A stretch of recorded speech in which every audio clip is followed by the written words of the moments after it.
મીઠી મધુરી વાત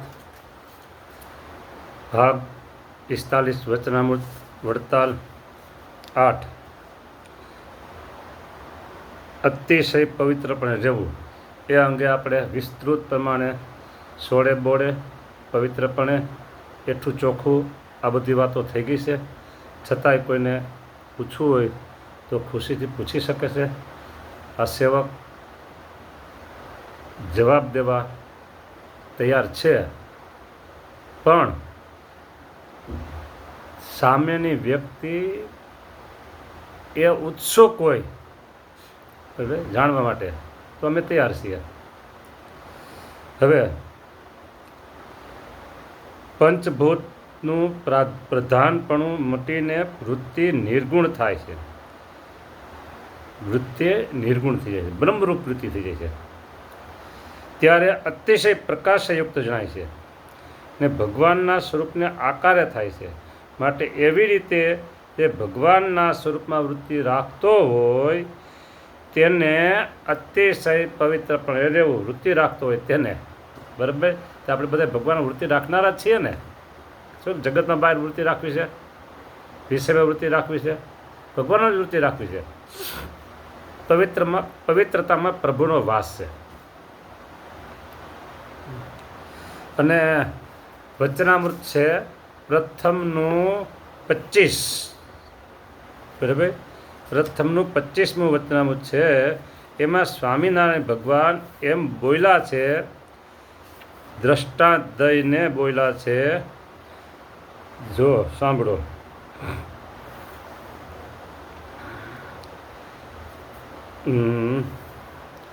થોડીક મને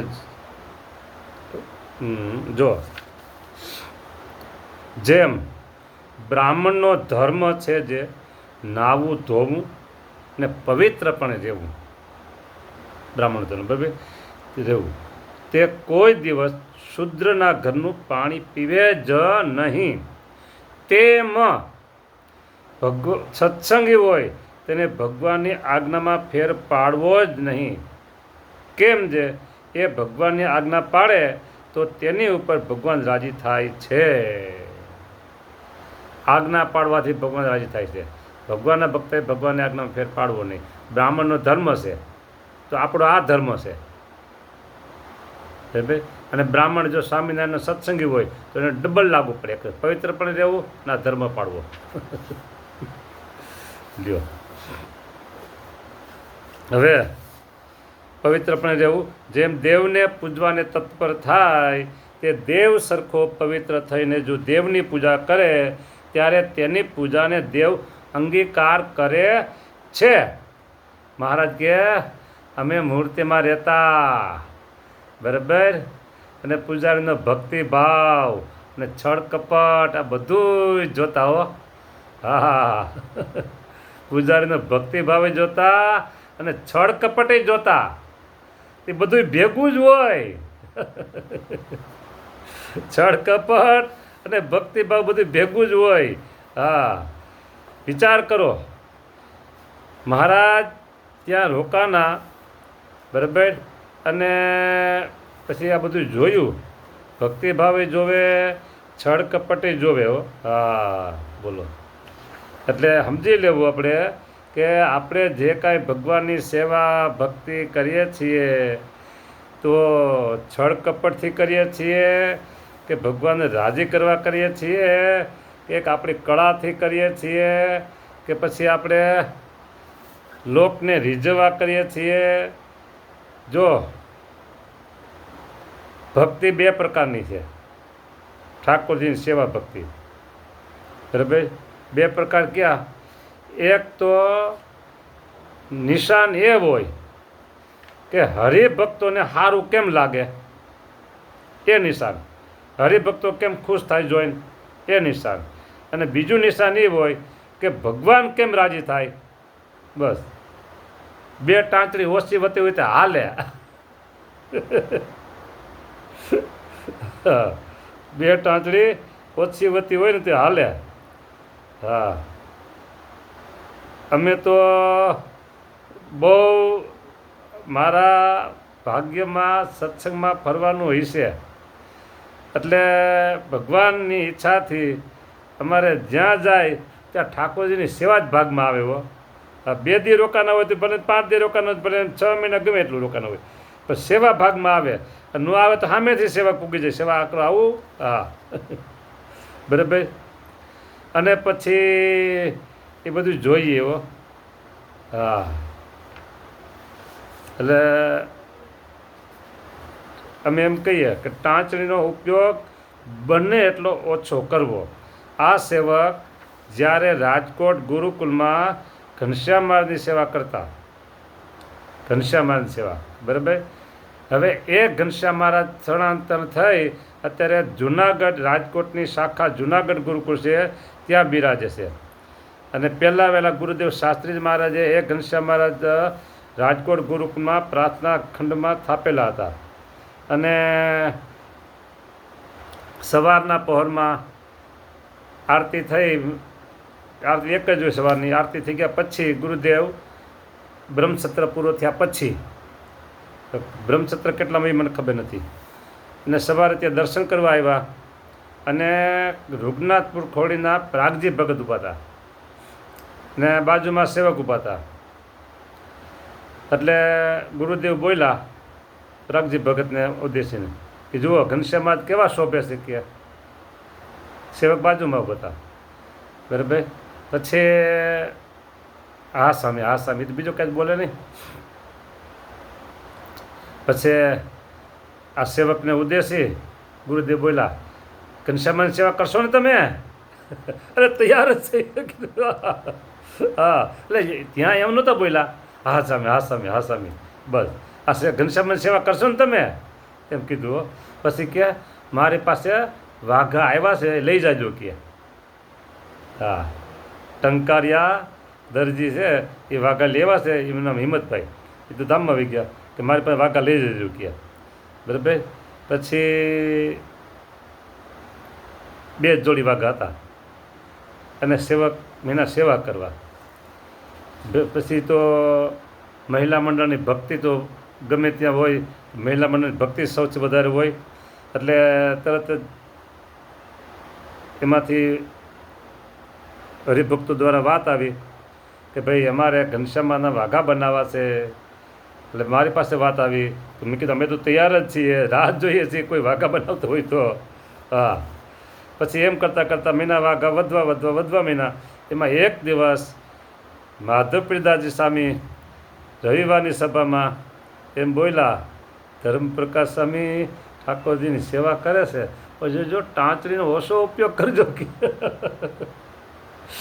બરાબર કે ટાંચણીનો ઓછો ઉપયોગ કરજો કે. હા હવે આ ટાંચણીનો ઓછો ઉપયોગ છે ને એ બધાને ખબર ન પડે. હા એ અમુકને જ ખબર પડે આ શું મર્મ છે, એ શું મર્મ બોલ્યા બધાને ખબર ન હોય. હા પણ મને કે ઓછો ઉપયોગ કરજો. ત્યારથી નક્કી કર્યું કે શક્ય હોય ત્યાં સુધી ટાંચણીનો ઉપયોગ, ભલે ભગવાનનો ખેસ કે જામો કે બીજું ત્રીજું આઘા પાછું હોય, ઓછું હોય, લૂઝ હોય, ટાઈટ હોય, ન હોય બરાબર તો એ ચાલે, પણ ટાંચણીનો ઉપયોગ ઓછો કરવો. આમ ફિટિંગ હરખું કરવું હોય ને એટલે ટાંચણી ચારે બાજુ ભરા.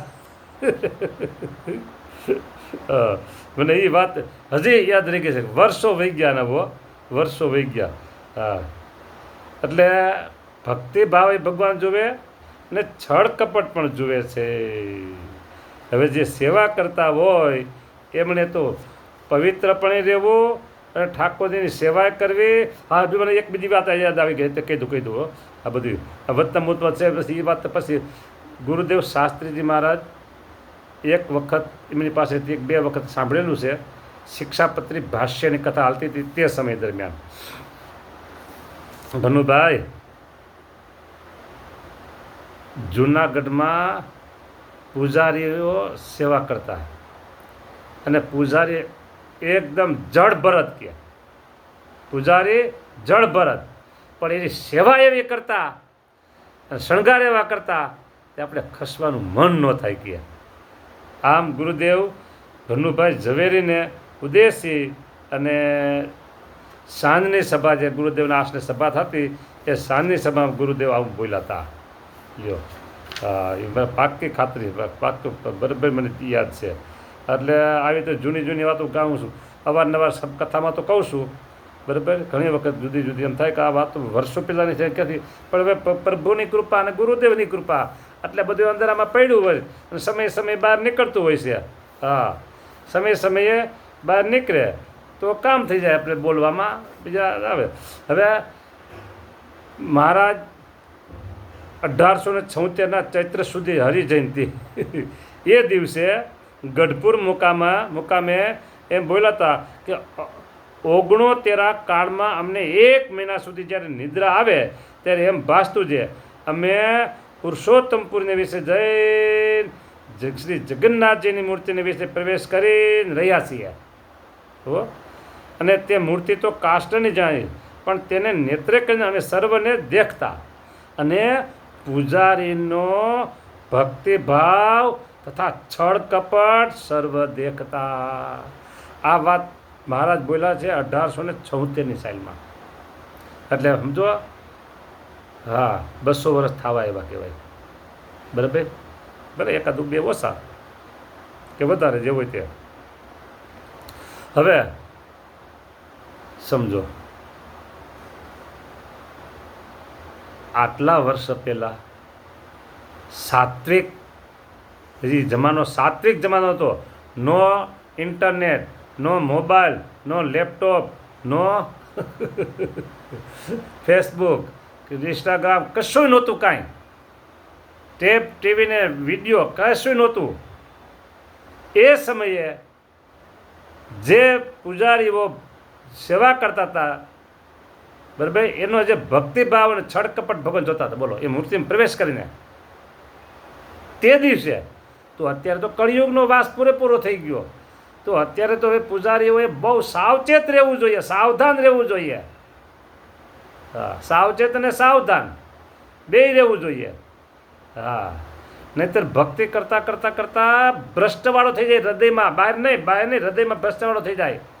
હા, મહારાજ કે અમે 1 મહિના સુધી જ્યારે નિદ્રા આવે ત્યારે એમ ભાસતું છે અમે પુરુષોત્તમ પીછે જૈન શ્રી જગન્નાથજીની મૂર્તિને વિશે પ્રવેશ કરીને રહ્યા છીએ. અને તે મૂર્તિ તો કાષ્ટને જણાય છે, પણ તેને વિશે નેત્ર કરીને અમે સર્વેને દેખતા. પૂજારીનો ભક્તિભાવ અને છળ કપટ. લ્યો, હરિ સ્વરૂપ સ્વામીની એક કેસેટ છે. હવે એક આ કેસેટ હોય, બીજી કેસેટ કહેતા હતા એ કે નાસ્તિક ભાવ પૂજારીને હોય ને એટલું બીજા ન હોય એવું બોલ્યા છે હરિ સ્વરૂપ સ્વામી.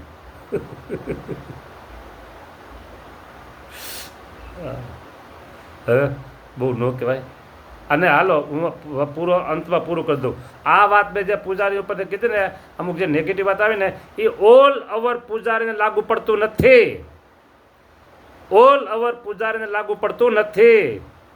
જ્યાં અણસમજણથી સેવા થતી હોય, પૂરું જ્ઞાન હોય ન હોય, કે ગાફલાઈ હોય અને અજાણતા કાંઈ સેવા થતી હોય, એવા કોઈક પૂજારીની મેં વાત કરી છે, બધાની કરી નથી. બાકી તો પૂજારી હોય ભક્તિભાવ, પ્રગટ ભાવ, દિવ્ય ભાવથી સેવા કરતા હોય છે, એ મેં જોયું છે. હા, ભક્તિભાવ, દિવ્ય ભાવ, પ્રગટ ભાવ, અહોભાવ, હા, મહિમા ભાવથી સેવા કરતા હોય છે, એ પૂજારી જોયું છે આપણે. એટલે કોઈ એવું ન લે કે આ પૂજારીને કીધું છે, પણ ઓલ ઓવર નથી કીધું. અપવાદ રૂપે ક્યાંક પૂજારીને ગાફલાઈ હોય તો એને આ જોવું પડે. આપણે કોઈને સૂચન સલાહ આપતા નથી કે તમે આમ કરજો, પણ આ તો આવું દેખાતું હોય એ તમને કીધું. હા, ભક્તિભાવ, છળકપટની વાત કીધી. અને પૂજારીએ દેવની સરખા પવિત્ર થઈને પૂજા કરે તો દેવ અંગીકાર કરે છે. દેવના સરખા પવિત્ર, દેવ હંમેશા માટે દેવ પવિત્ર જ છે. એમ જે પૂજારી હોય ને ધોયેલા વસ્ત્ર હોય, ગંદા વસ્ત્ર ન હોય, ઉજળા વસ્ત્ર હોય, ધોયેલા હોય, બરાબર, અને નાયા ધોયા હોય, પવિત્ર પણ રહેતા હોય, મગજથી પવિત્ર રહેવાનું અને દેહથી પવિત્ર રહેવાનું. જય સ્વામિનારાયણ.